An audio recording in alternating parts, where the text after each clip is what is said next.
अस्सलाम वालेकुम and welcome to my YouTube channel M for mathematician. हमने complex analysis by Dennis G Zill and Patrick D Shanahan इसकी series start की हुई है और प्रीवियस वीडियो में हमने क्वेश्चन नंबर 38 डिस्कस किया था। अब हम क्वेश्चन नंबर 39 डिस्कस करने जा रहे हैं। Suppose that z is equal to r cos theta plus iota sine theta. Describe geometrically the effect of multiplying z by a complex number of the form z1 is equal to cos alpha plus iota sin alpha when alpha greater than 0 and when alpha less than 0. So they are saying कि आप सबसे पहले तो हम suppose करें कि हमारे पास जो z है वो क्या है, वो है r cos theta plus iota sine theta. And then हमने ज्योमेट्रिकली डिस्क्राइब करना है कि हमारे पास अगर हम z को मल्टीप्लाई करते हैं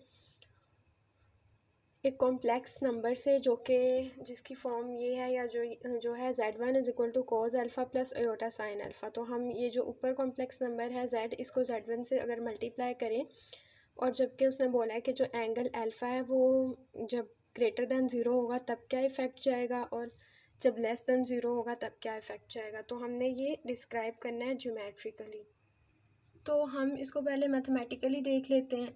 वैसे तो उन्होंने हमें रिक्वायर यही किया कि हम ज्योमेट्रिकल एक्सप्लेनेशन इसकी या ज्योमेट्रिकल डिस्क्रिप्शन दे दें, बट चले हम मैथमेटिकली इसको ब्रेक डाउन करके देखते हैं। इसका जो ओरिजिनल नंबर जो हमें दिया है वो है z is equal to r cos theta plus iota sine theta, और हमने इसको मल्टीप्लाई किससे करना है, हमने इसे मल्टीप्लाई करना है z1 से जो कि है cos alpha plus iota sine alpha. इस नंबर z1 में जो रेडियस है वो एग्जैक्टली हमारे पास 1 है। अब इसमें हम ये रिज़ल्ट 6 यूज़ करने जा रहे हैं, जिसमें हम ये कहते हैं कि हम जब दो कॉम्प्लेक्स नंबर्स को मल्टीप्लाई करते हैं पोलर फॉर्म में, तो हम इनकी लेंथ्स को मल्टीप्लाई कर रहे होते हैं। बेसिकली लेंथ्स या मॉड्यूलस जो होते हैं, रेडियस जिसको हम कहते हैं, तो प्लूरल होगा इसका रेडियाई।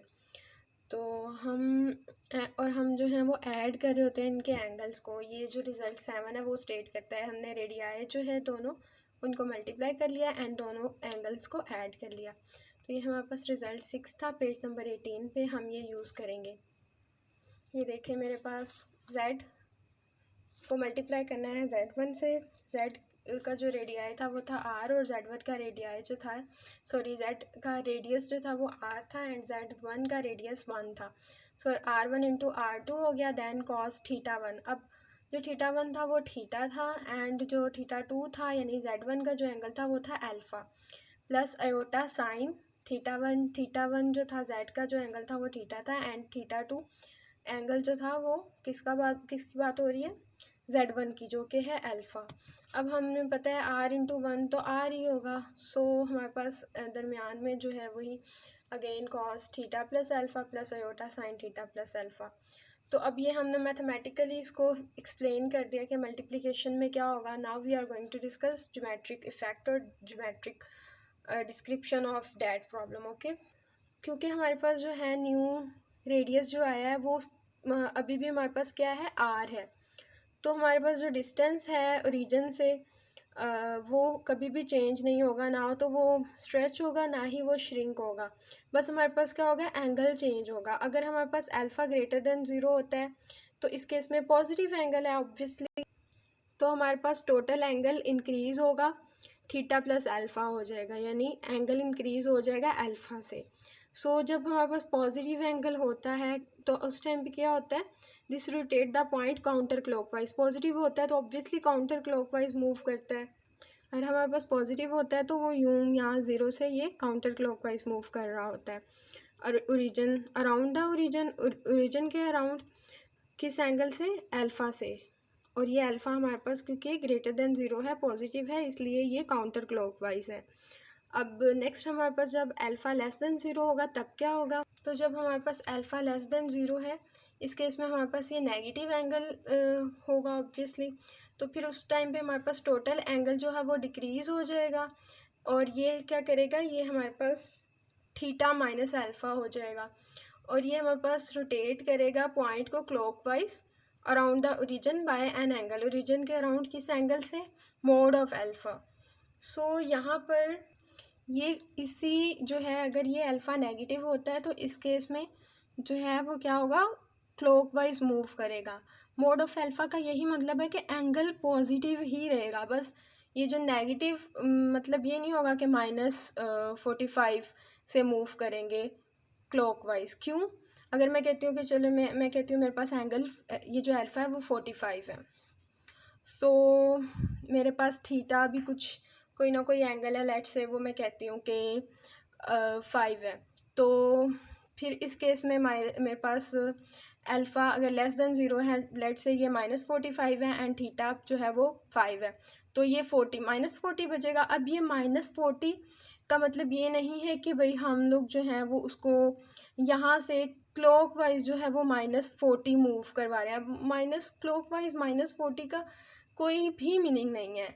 इसका मतलब ये होता है कि हमेशा एंगल पॉजिटिव ही रहता है। ये नेगेटिव नंबर का यही मतलब होता है कि ये क्लॉकवाइज है या फिर एंटी क्लॉकवाइज, अब या काउंटर क्लॉकवाइज। अब यहाँ पे मेरे पास जो है ये अगर एंगल नेगेटिव होता है तो फिर ये क्लॉकवाइज मूव करता है, अगर एंगल पॉजिटिव होता है तो ये क्या करता है, काउंटर क्लॉकवाइज, यानी इस डायरेक्शन में। अब हमारे पास नेगेटिव एंगल है तो फिर ये क्या हो जाएगा, क्लॉकवाइज मूव करेगा। यहाँ पर एंगल क्या है हमारे पास, टोटल एंगल डिक्रीज हो रहा है, किस तरह क्या हो रहा है, फिर ये थीटा माइनस अल्फ़ा हो रहा है। तो ये था हमारे पास बेसिकली क्वेश्चन नंबर 39 और इसकी ये जो ज्योमेट्रिक डिस्क्रिप्शन थी ये। अब हम क्वेश्चन नंबर 40 डिस्कस करते हैं।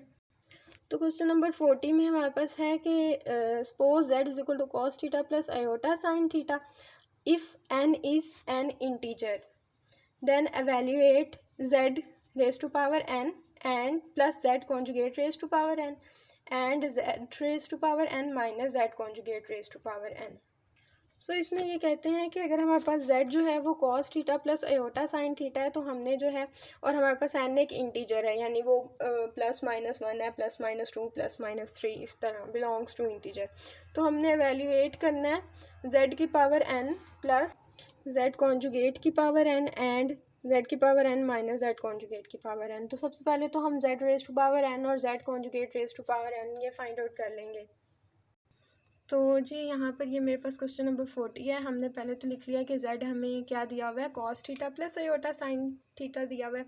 तो z कॉन्जुगेट में क्या होता है, इमेजनरी का साइन चेंज हो जाता है। तो इमेजनरी नंबर जो जिसके साथ अयोटा था उसका sine plus iota sine theta था, हमने कर दिया माइनस अयोटा साइन थीटा। तो ये z कॉन्जुगेट हो गया। अब हम इसमें डे मॉइवर्ट्स थ्योरम यूज़ करने जा रहे हैं।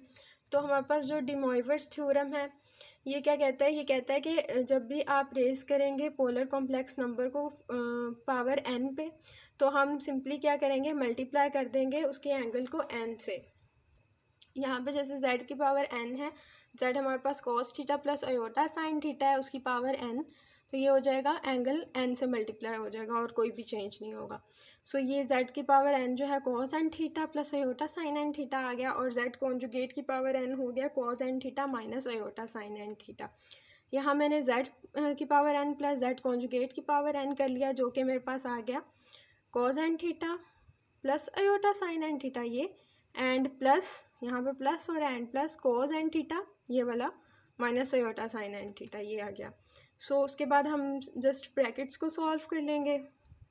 तो हमने फर्दर इसको सॉल्व किया तो ये मेरे पास आ गया, ओपन किया cos n theta plus iota sine n theta, cos n theta minus iota sine n theta plus iota sine n theta minus iota sine n theta cancel हो गए, बच गया cos n theta plus cos n theta, ये हो गया 2 cos n theta. So z की power n plus z conjugate की power n 2 cos n theta आ गया। अब हम ये जो है ये फाइंड आउट कर चुके हैं, अब हमने ये फाइंड आउट करना है। अब हमारे पास जो था z की पावर n थी cos n theta plus iota sine n theta, ये माइनस इसका यहाँ आ गया, एंड z कॉन्जुगेट की पावर n थी cos n theta minus iota sine n theta. Brackets को सॉल्व करेंगे, ये हो जाएगा cos n theta plus iota sine n theta minus cos n theta, minus minus plus हो गया, ये वाला माइनस एंड ये वाला माइनस माइनस प्लस, तो plus iota sine n theta. अब यहाँ पर देखें cos n theta minus cos n theta आपस में कैंसिल हो गए, यहाँ पे अयोटा साइन एन थीटा बच के ये हो गया 2 अयोटा साइन एन थीटा। सो हमारे पास z की power n plus z conjugate की पावर n जो है वो 2 कोस एन थीटा के इक्वल होता है, z की power n minus z conjugate की पावर n होता है 2 अयोटा साइन एन थीटा। तो ये था हमारे पास क्वेश्चन नंबर 40। और इंशाल्लाह हम क्वेश्चन नंबर 41 जो है वो नेक्स्ट वीडियो में डिस्कस करेंगे। ओके, अल्लाह हाफिज़, take good care of your self.